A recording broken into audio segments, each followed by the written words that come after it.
glad you are here. Welcome to everyone and to everybody online.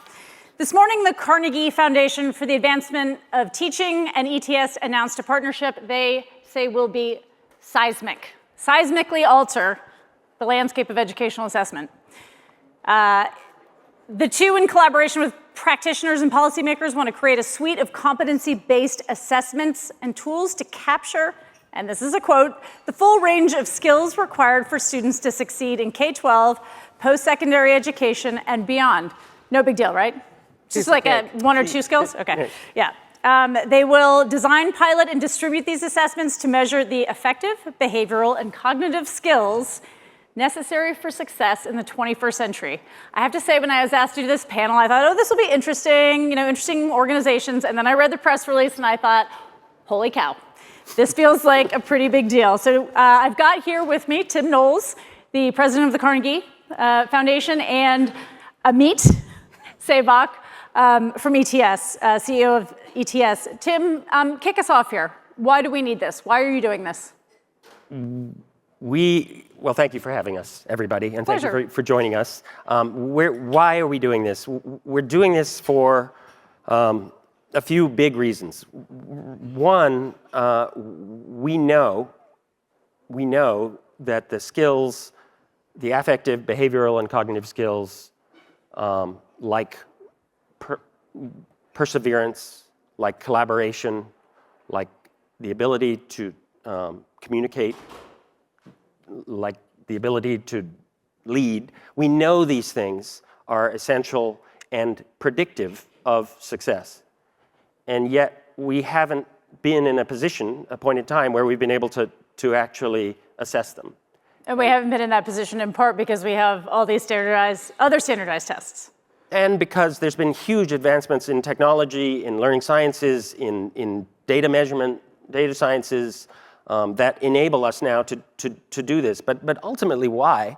The why is rooted around the belief that we can successfully propel millions more young people in our country to purposeful lives if they have better information about how they're developing these skills that we know predict success. The students and the parents and the teachers. I mean, there's a lot of people who need that information, right? Yeah. Amit, can you weigh in on this? What's your why? In addition to the comments that Tim made about the focus on students and teachers and parents, we are also focused on this because we believe our two organizations can really help move the needle on this important issue. The Carnegie Foundation invented the Carnegie Unit, the foundation of the college credit, the foundation of how we organize our K-12 system, time-based education. And we believe that our two organizations have a responsibility now to reform the system, the entire architecture. The other reason is that there's just a timing right now. There's just a moment right now. It's post-pandemic. We all saw the results of the recent NAEP scores showing that math, reading, 8th grade, 4th grade has just gone back decades. And candidly, it wasn't that great even before COVID. Right. And so there's an awareness now everywhere that the current way we teach, the current way we deliver education at the system level is not delivering outcomes in an equitable way and in a scalable way. So as the late, great civil rights leader John Lewis said, if not us, who? And if not now, then when? So we should get behind, even though you all might have been part of the original problem, we should get behind you because you really believe in this, is what you're saying. We're also the new guys, right? The new guys, that's important. Yeah. New CEOs, how long have you each been in your jobs? 2 years. 2 years? And just coming on a year. Little creative destruction at work, people.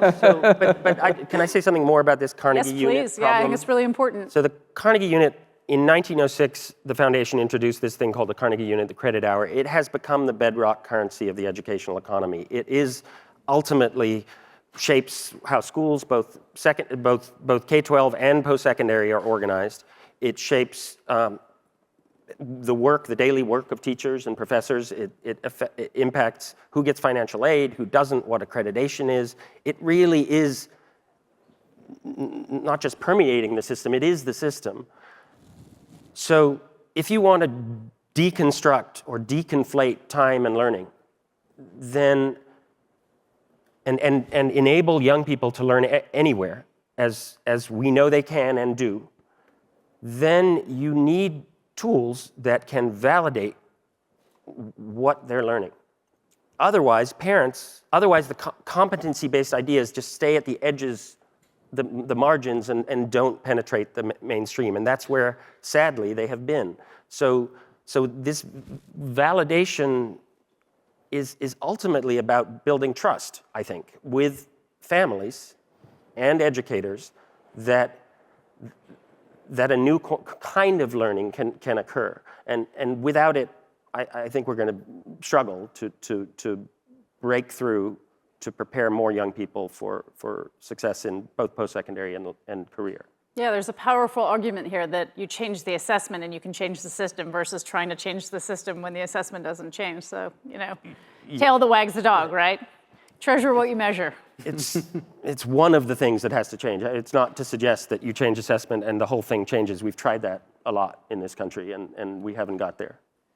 You quoted a civil rights leader. I want you to talk a little bit about the equity angle on this. Why is this important? There are still gaping achievement gaps in this country that have gotten wider, not narrower, post-COVID. Talk a little bit more about how you hope that this is going to address that. So much of how we define and measure and transact, if I could use that term, around talent, has to do with a credential, a high school diploma, a college degree. And so much of the potential that exists is invisible. So much of what we see in underrepresented communities in terms of what's possible is just not seen in a high school diploma or in a college degree. So what we want by launching this big announcement today where the two organizations, Carnegie Foundation, ETS, coming together, is to say, we really believe that this is the time when we have to put our organization's energies around skill-based assessments, because that then allows us to level the playing field. That allows us to identify talent in a way that we can't see them before. And especially right now, because the world of work is changing so rapidly, and some of the skills that are required in the future of work are not your traditional cognitive skills that traditional K-12 education and higher ed focus on. We need affective skills that measure how you show up. We need behavioral skills of how you apply collaboration, emotional intelligence. And a lot of those skills, we think that if people have an opportunity to demonstrate those, take an assessment, get credentialed for those, that can allow individuals from diverse backgrounds to show off their skills in a way that they couldn't in a traditional way before. And basically, the high school transcript has three things on it. It has grades, test scores, and attendance. And we assume that the experience of going to high school somehow develops another set of skills. And likewise, with a college transcript, the assumption is employers are looking at often still the brand, not much deeper than the grades and the brand of the school, and then whatever experiences you've collected along the way. We think we can actually elevate this missing vector because the missing vector being skills. Human, yeah, being these incredibly important body of skills that we made the tacit assumption that if you just go to school, you get them. Right, right. And then the rest of my experience is again, sort of circumscribed by what's on my transcript. Can we just back up and talk about skills for what? Because I'm hearing a lot about employment and future of work, all very important, and it feels like the conversation almost immediately goes that way. Are we talking about skills for happiness, for fulfillment, for employment, for civic reasoning? There's a lot of skills out there, so maybe talk a little bit about what skills I know we've said affective, behavioral, cognitive. What kind of skills are we talking to, and to what end? Different states are defining the ideal set of skills slightly differently. And so you've got different portraits of a graduate that are emerging that typically include a range of skills for job readiness, but they also include other skills that are more aligned to social integration and civics. Like, let's take civic reasoning, for example. The ability to have a conversation, to listen to the other side, to have empathy, to understand the pros and cons of an issue. Don't we want more of that in this country? the ability to talk in a civil way. We've to set the bar discourse. nice and low. For Yes, you. exactly. So we have a We're huge gonna opportunity. Yeah, Project is yeah. So you can overachieve on Room that for index. And so over time, we anticipate this to be a broad range of skills. We're particularly focused on jobs right now because that's where a lot of the focus is, both for individuals that are graduating from high school to be able to measure and demonstrate those job-ready skills, but also for college graduates. But ultimately, the whole concept here is how do we get to what Paul LeBlanc, in one of his last books in Student First, called the hardest thing in competency-based learning is to be able to assess. Once we unlock that, the world is possible, because then we can start measuring and signaling those skills. So we're focusing on the economics, but certainly the social is also important. I would just add that, as everybody here probably knows, these skills have been called many things over the course of their lives. They used to be soft skills, then they were 21st century skills, but then the 21st century came, so we had to rename them. They were then renamed non-cognitive skills, which I thought was very funny, because like an itch is cognitive, it was sort of puzzling to me. Now they're durable. If you're in the workforce world, they're called durable skills. But while it sounds as though there's a lot of them, if you look at the various articulations and you scrutinize not just what's in the portrait of a graduate, but you scrutinize what employers are saying they need more of, it's not a big list. It's not a terribly big list. We're going to have to make some decisions, and we're going to do that in partnership with educators and with employers and others. But in terms of which skills we're going to start with, but the list is actually bounded in terms of what seems to predict success, not just when you go to work, but before that, if you elect to go to college, whether 2-year or 4-year. Do you guys want to elaborate a little bit on what those skills are? You've kind of alluded to a few of them, but Sure. What's on that list? Sure. So they include communication skills, collaboration skills, the ability to work through problems. We're looking at a whole range of skills that are more on the emotional side of the equation, so you can demonstrate empathy, demonstrate emotional intelligence. So we're talking about a range of skills that are non-technical in the traditional sense, but that are really becoming the enduring skills that we're doing. And look at job interviews today, and look at how we are hiring today. So much of that, at first glance, is based on filtering through a process, but ultimately when you get to that last mile and you're doing the job interview, all of these skills start to become the dominant skills to get people ready and employed. Creativity.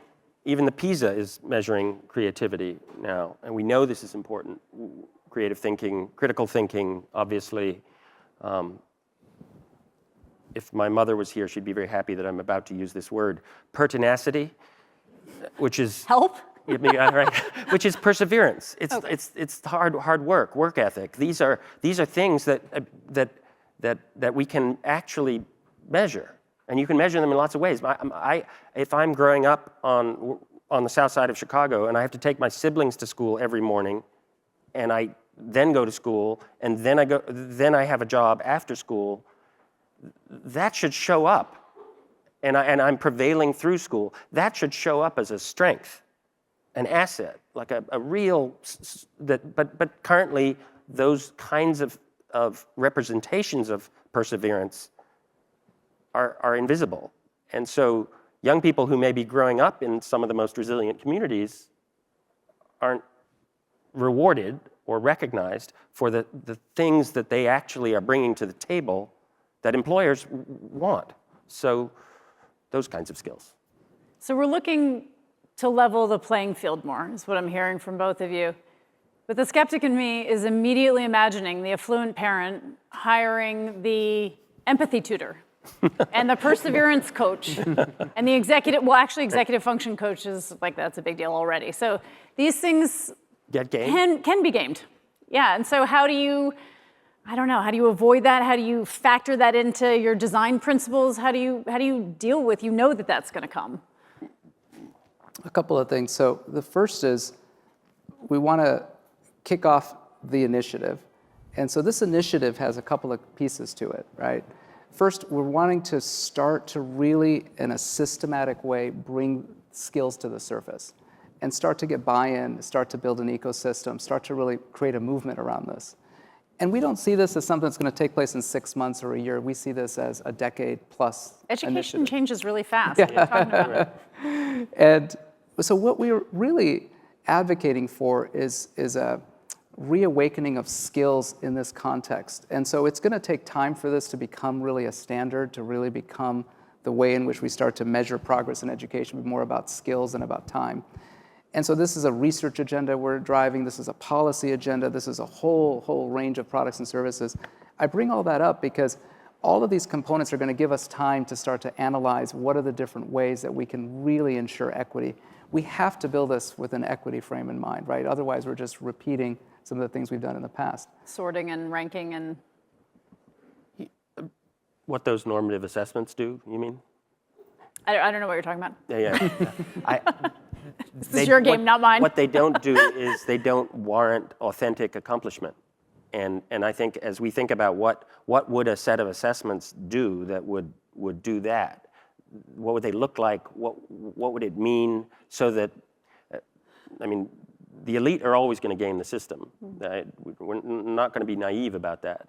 But if you have a system where young people have more opportunity to represent who they are, what they can do, if I can submit at any time, anywhere, an artifact or something I've done, a performance, a collaborative physics project where I'm actually presenting, and I can submit that for certification, for actually meeting some mark, that creates opportunity for everyone that doesn't exist in the system. Now, it doesn't circumvent your concern, and I think part of the research agenda has to be with lenses to who does this work for whom, under what conditions.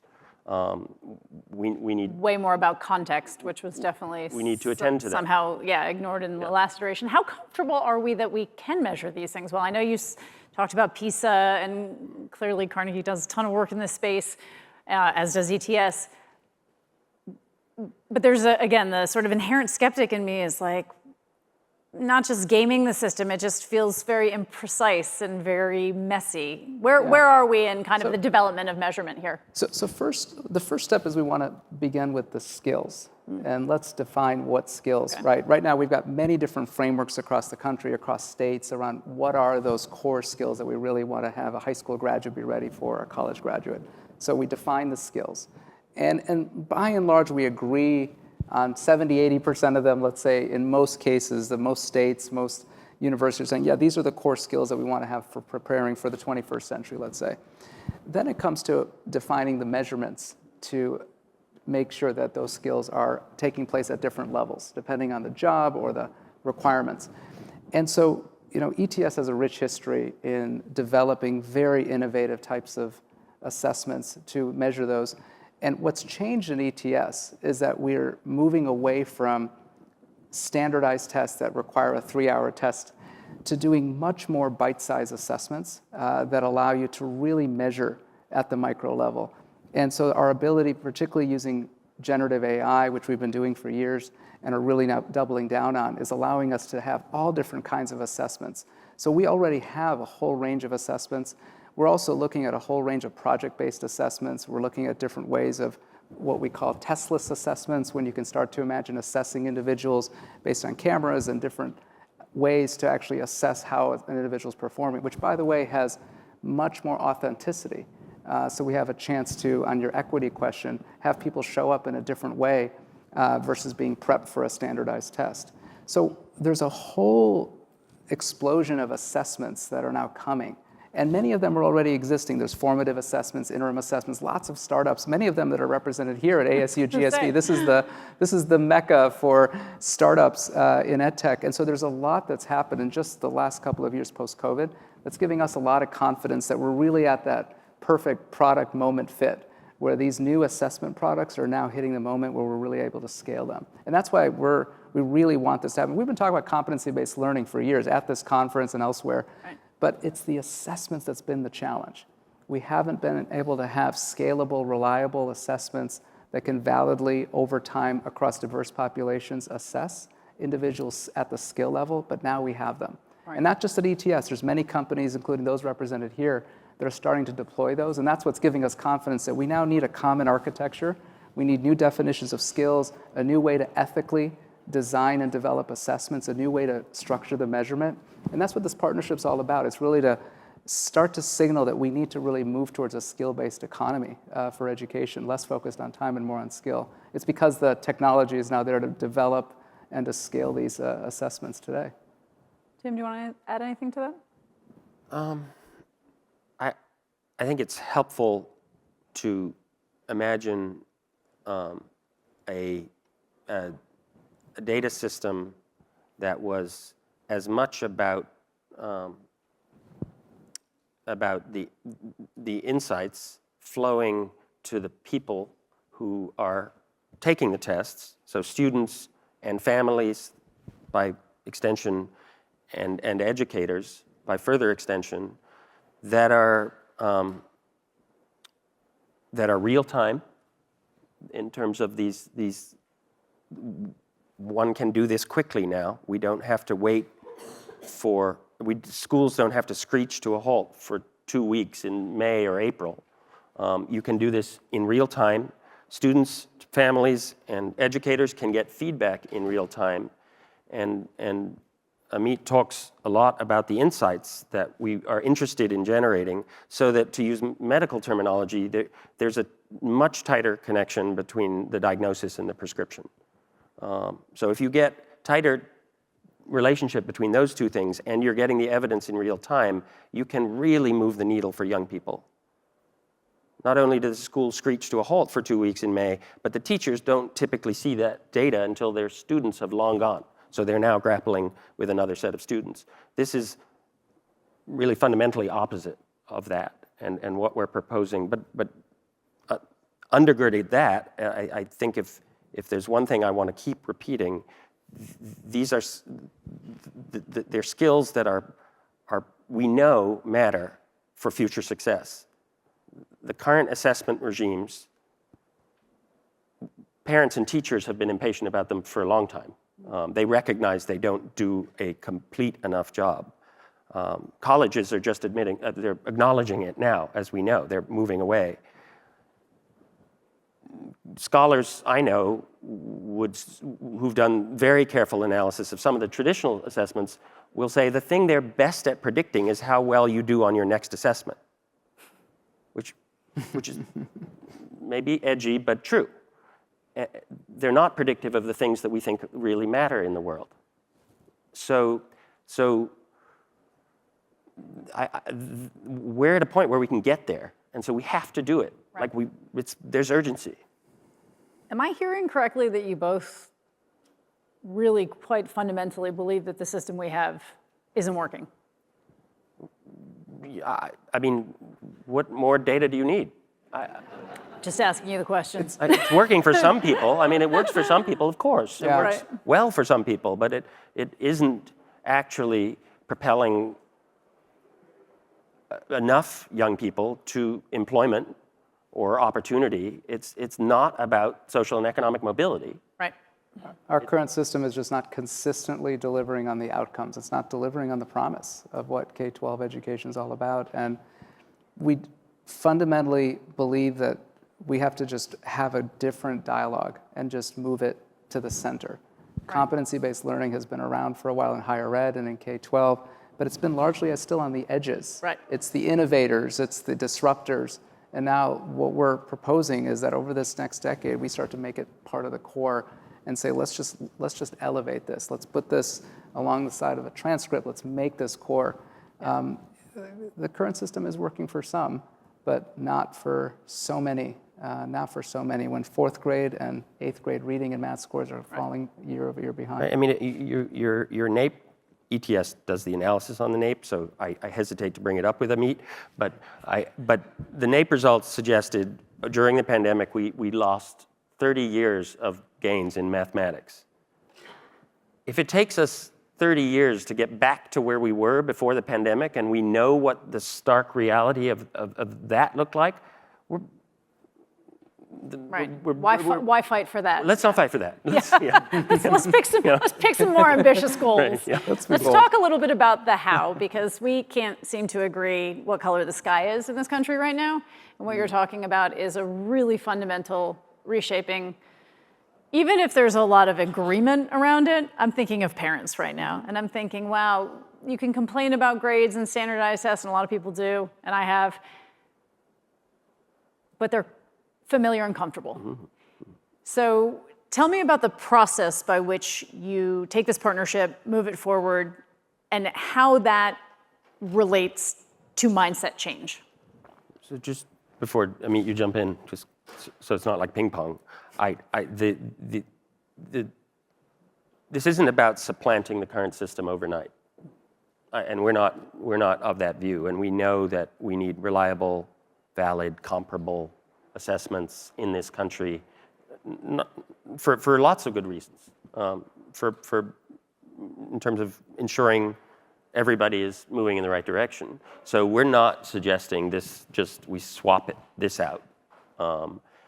What I would say though is, and I want to just harken back to something Amit you said, that the portraits of a graduate that are emerging in every school, every system, and every state around the nation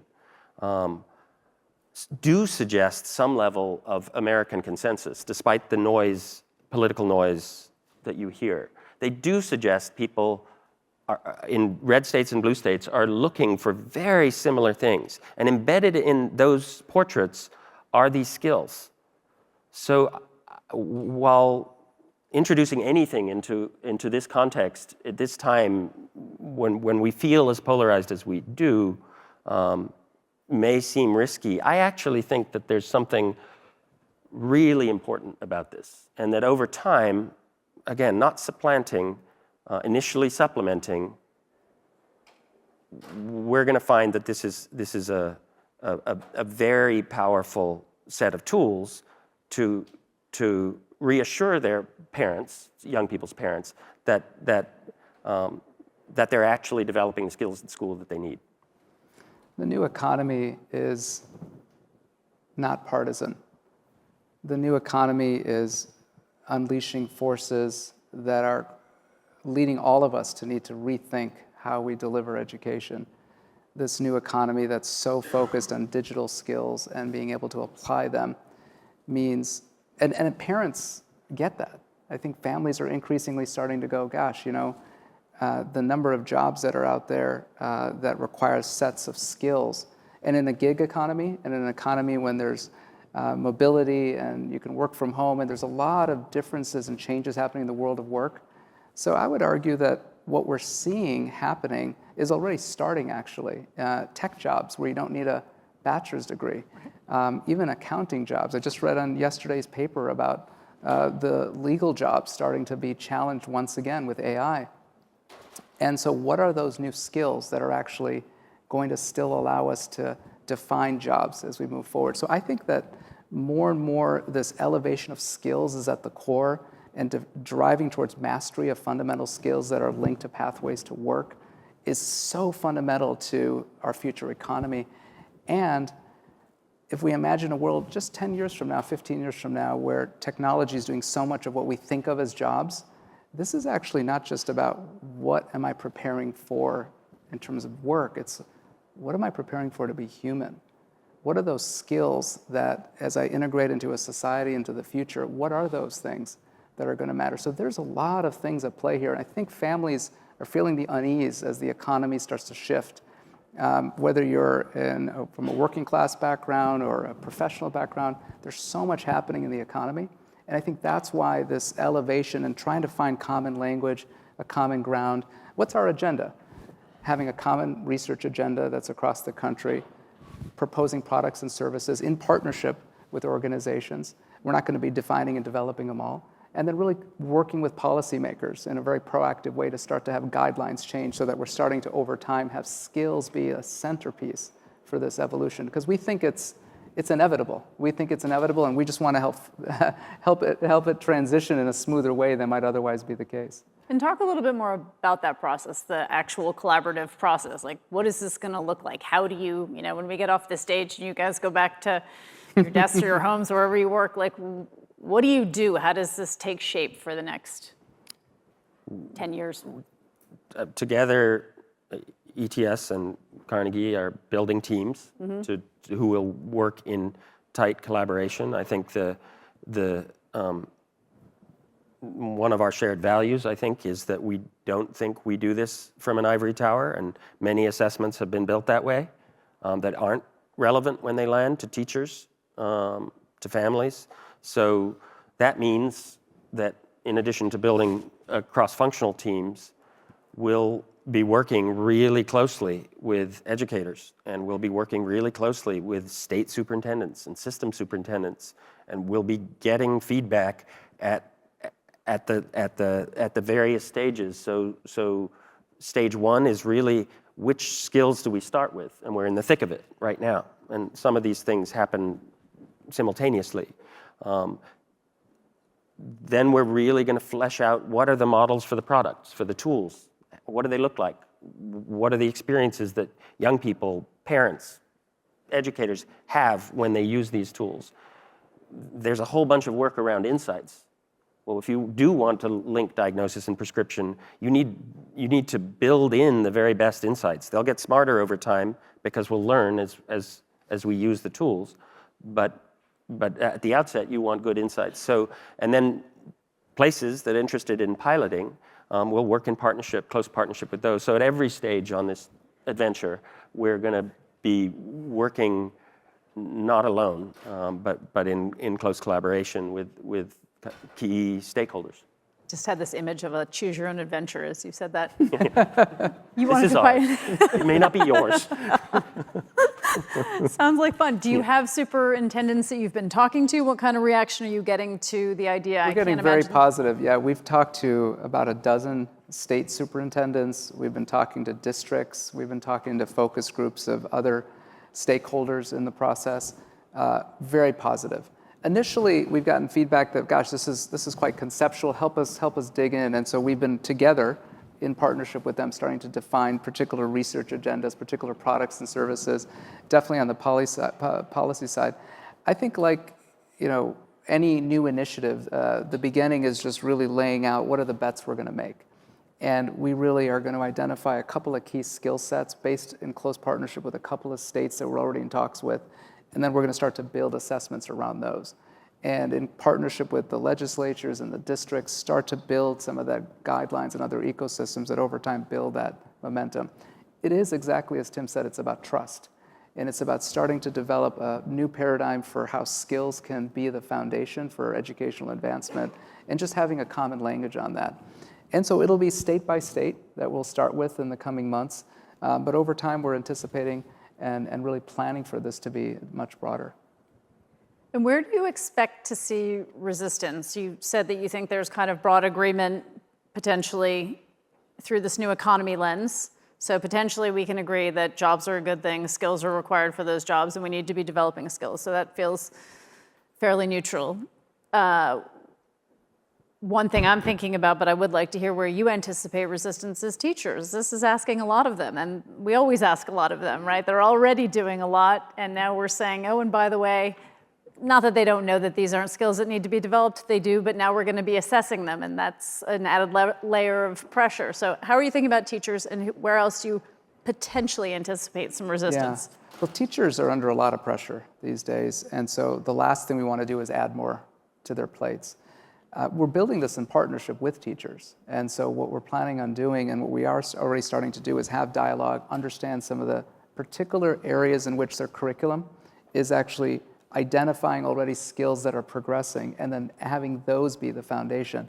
The other key point is, like any innovation, and the ASU+GSV audience knows this very well, and ASU+GSV has been such an important place for really dialogue on innovation in education, is that you start with early adopters, right? We want to start with individuals that want to experiment, that want to try new things, areas where things just aren't working, and really folks are just saying, gosh, I'm frustrated with the status quo, I need to try a different way to really help these students get ahead, get signaling.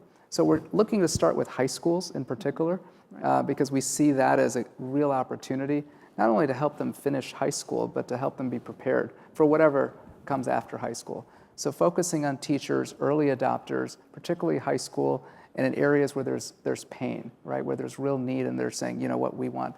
We're also doing this in collaboration with other funders. And so we're working with philanthropists who will help provide some connectivity on places where we can go. The other area of resistance or skepticism might just be how much can we do, how fast? And so we are thinking big, right? This is a big deal. Skill-based assessments as the cornerstone for American education, that's a big thing to say. And for us to still at the same time, while we're thinking big, to start small. Pick a couple of states, start to get some momentum going, start to get some early wins, and really have that patience. You know, Bill Gates often says that we tend to overestimate what we can get done in a year and underestimate what we can get done in 10 years. This is a 10-year plus game. And so we're gonna, get some skeptics, and that's okay. Any innovation has skepticism, but I think we're really super committed to this. I mean, this is really a public declaration that these two organizations that started this whole thing a couple of decades ago now want to reinvent it and want to make this core, want to really make this core and embed it into the future architecture of our educational system. All right, we're running out of time. Tim, I want to give you this question. I'm going to drop you in a high school. In 10 years, there's been widespread adoption of this fabulous new partnership. What does learning look like? I'm a high school student. Is that who I am? Yeah, you're a high school or student. me? Yeah. You are not you. If you drop you me are there. 16. Yeah. You're sitting Right, no, in I'm some good. class There's a that might be movie on that, algebra, right? Yeah. two or So I think stats. if I'm a high school student, my learning experience is actually not always in that place called school. So there was a survey done of high school students around the country during the pandemic, and not surprisingly, all of them basically said, we want to go back to school. But all of them also said, but not all of the time. So if you're proximate to high school people, this probably resonates. The point is, in 10 years, I would hope that there are examples across the country of high school experiences that are really rigorous, really experiential, really allowing for young people to feel agency over their learning. Learning is happening everywhere, in apprenticeships, at home, working independently, in jobs, in labs, etc. It's happening everywhere, on farms. And as a student, I would get the opportunity, when I feel like I've actually achieved a certain critical skill, to say, I want to be certified. A third party is important.